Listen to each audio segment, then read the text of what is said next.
Ako? Oh, Jessica. Jessica pala, sorry. Sabi ko na. Si Jenny muna kasi nagkatsi si Jenny. Ako din napapapalit ko sila. Oh, sige, So ikaw, wives Sis to Jenny. their okay. So wives to their husbands as to the Lord. Amen po. Nakatagilid na naman yung cellphone niya. Okay, verse 20, verse 23. Sis Jessica. Who is the head of his wife? The husband. Okay. In the church, who is the head and savior? Right. Amen. Thank you. Verse 24. Sis Melody. Ate. How is husband and wife compared to the church and Jesus Christ? Nagigets niya ba ako? Opo, malinaw po. Yeah. Okay. Alright. As the church submits to Christ, to let a wife submit in everything to her husband. Amen. Okay, verse 25. Sis Joy. How should husbands treat their wives? Husband will treat his wife, love your wives as Christ loved the church and gave himself up for her. Amen po. Okay. Alright. Kasi may question sana. How is the love compared to the love of Christ? Verse 25 pa rin yan. Ano po ulit? Ano? Nabasa mo na. Sige. No need. Okay, verse 26. Is ready. Tama. How did Jesus wash and clean? Okay. How did Jesus wash and made church and made holy the church pala? By baptism in the word. Okay. He made her Thank you. 96. Basahan na lahat po. So, he was her and made her holy by baptism in the word. Okay. Thank you. Verse 26, 27. Sis Jenny. Okay. What did Jesus wanted the church to be?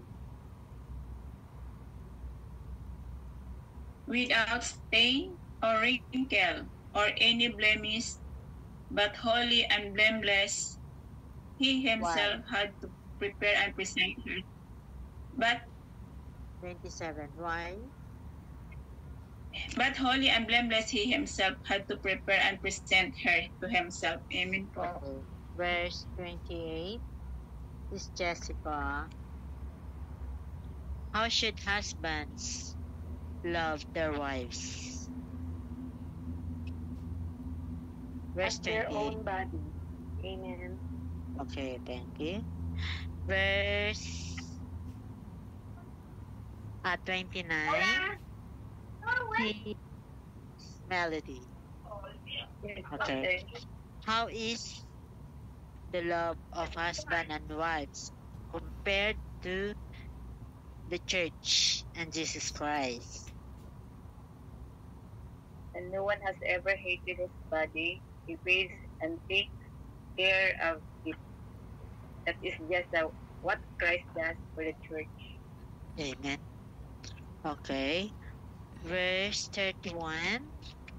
Sis Joy. Okay po. 30 pa din, ba? 30? 30 sorry, pa, sorry. diba? Okay. 30 po. 30. Why? Yun na yun. Why? Yung 30. Because we are members of His body po. Amen po. Amen. Okay. Verse 31. She is 31. Is ready. 31. Okay. What did the scripture said about husbands and wives?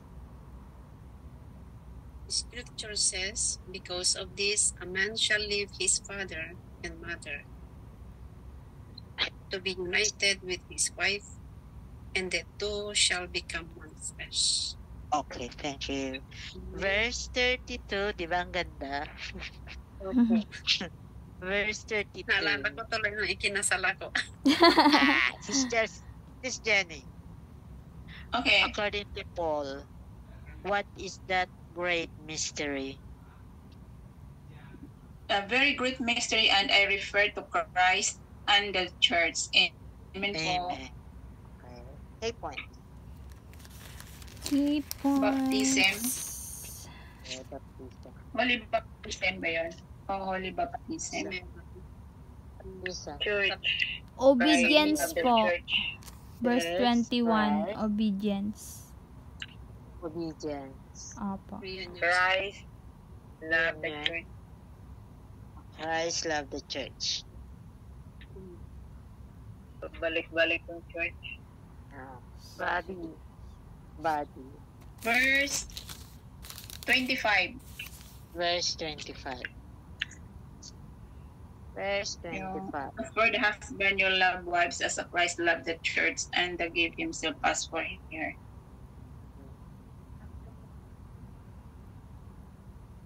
The word. The word.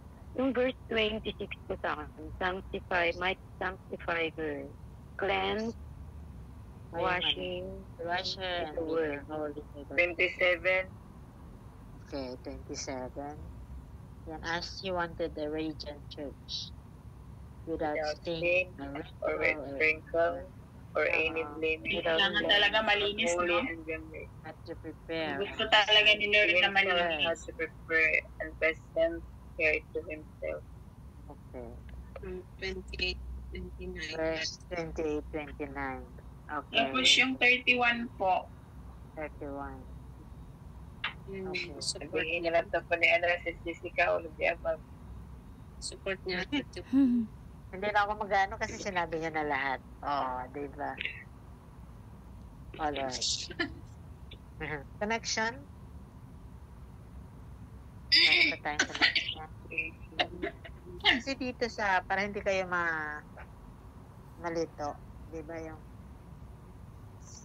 inaano lang, kino-compare lang yung husband and wife sa Right. church, relationship between church and Jesus Christ. Ano po, kino-compare lang siya. And that should be husband and wife, and that should be sa church at saka Jesus Christ. Alright. church and the parish, Connection na tayo. Connection.